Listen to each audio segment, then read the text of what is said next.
열왕기상 7장 27절에서 39절입니다. 키워드는 물두멍 수레, 정직한 수고, 사랑의 방식입니다. 또 놋으로 받침 수레 열을 만들었으니 매 받침 수레의 길이가 4규빗이요 너비가 4규빗이요 높이가 3규빗이라.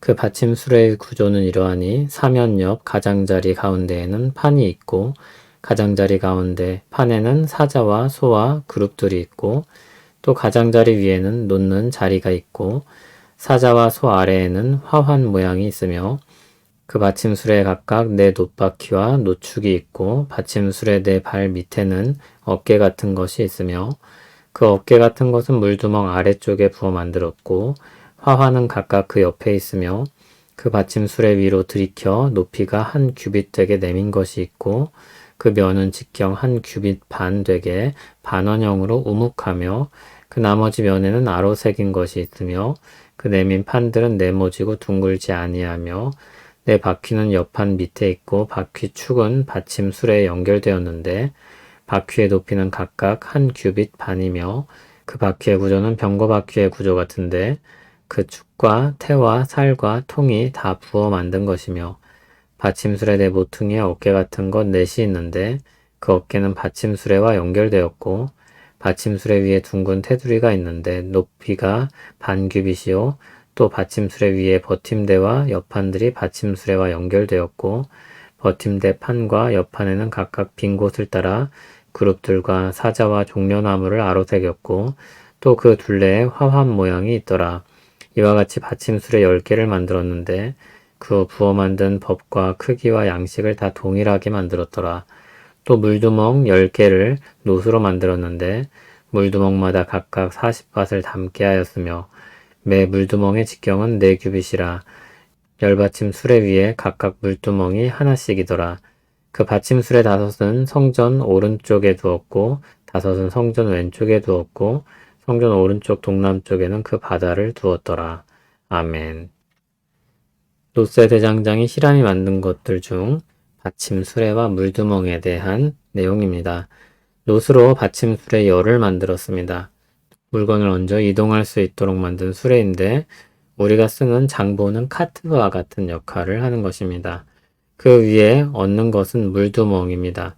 두멍은 물을 담아 쓰는 큰 통을 가리키는 말입니다. 그러니까 큰 물통입니다. 38절을 보면 물두멍은 40밭을 담을 수 있었는데 약 880리터 정도입니다. 꽤 큰 물통인 것입니다. 물을 사용하고 버리고 다시 담는데 상당한 힘이 들었을 것입니다.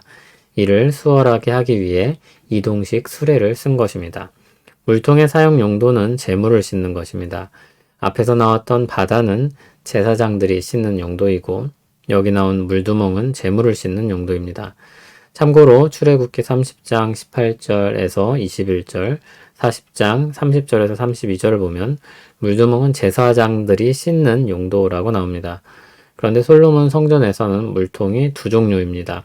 역대하 4장 6절에 의하면 놋 바다는 제사장이 씻는 용도로 쓰이는 물통이고 놋 물두멍은 재물을 씻는 용도로 쓰이는 물통입니다. 물통을 나르는 수레 10개를 만들었습니다. 사각형으로 된 모양이고 옆면에는 사자와 소와 그룹들이 장식되어 있습니다. 그 아래 부분은 꽃무늬로 장식했습니다.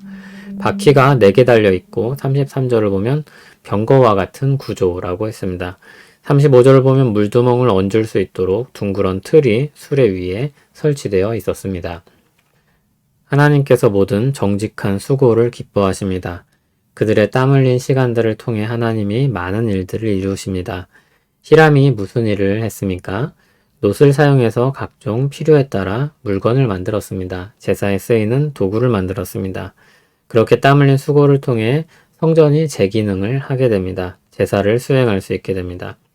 세상은 참 오밀조밀하게 연결되어 있습니다. 교회 예배당에서 예배를 드리기 위해서 선행되는 수고들이 참 많습니다.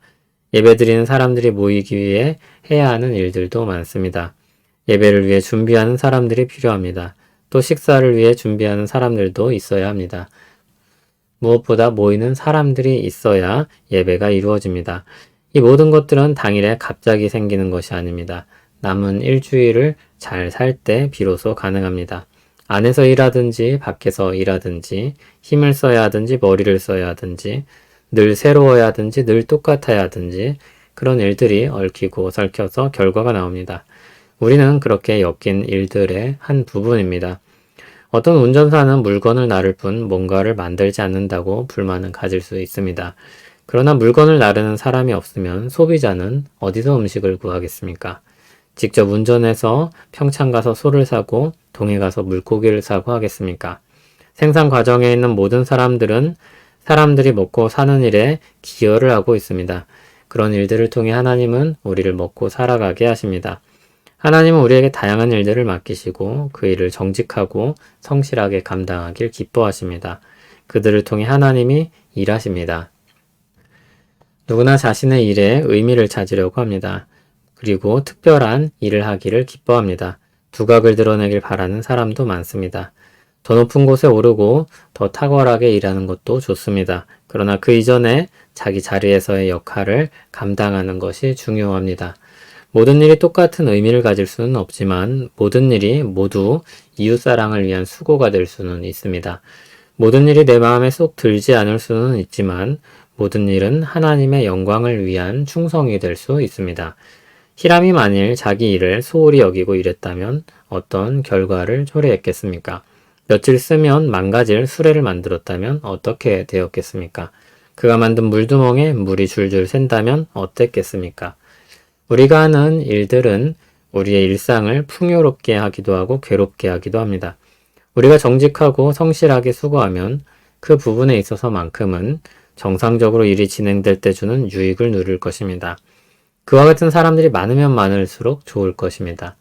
성실한 노동은 정상적으로 돌아가는 하나님 나라가 어떻게 우리 삶을 지탱하고 즐겁게 하는지 보여주는 한 방식이 됩니다. 이웃사랑의 한 수단인 것입니다.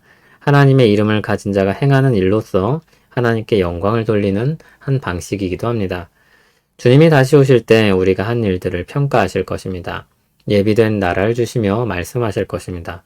내가 줄일 때 너희가 먹을 것을 주었고 목마를 때 마시게 하였고 나그네 되었을 때 영접하였고 헐벗었을 때 옷을 입혔고 병들었을 때 돌보았고 옥에 갇혔을 때 와서 보았느니라. 또 주님은 말씀하십니다. 너희가 여기 내 형제 중에 지극히 작은 자 하나에게 한 것이 곧 내게 한 것이니라. 일상의 일들을 주님과 연결시키고 있습니다. 우리 일상은 하나님과 무관하지 않습니다. 이웃사람과 별개가 아닙니다. 신자로서 성실하게 일하는 우리의 일상은 하나님께 영광을 돌리고 이웃을 사랑하는 방식입니다. 우리 작은 손을 통해 하나님의 크신 일을 이루시는 은혜를 찬송합니다. 우리를 통해 하나님의 선하고 자비로운 뜻이 이 땅에 이루어지기를 소원합니다. 우리 하루하루를 주 안에서 새롭게 하시며 주로 말미암아 빛나게 하옵소서. 우리의 땀 흘린 수고가 하나님께 기쁨이 되며 이웃을 유익하게 하길 소원합니다. 복된 근원으로 살게 하옵소서. 예수님 이름으로 기도합니다. 아멘.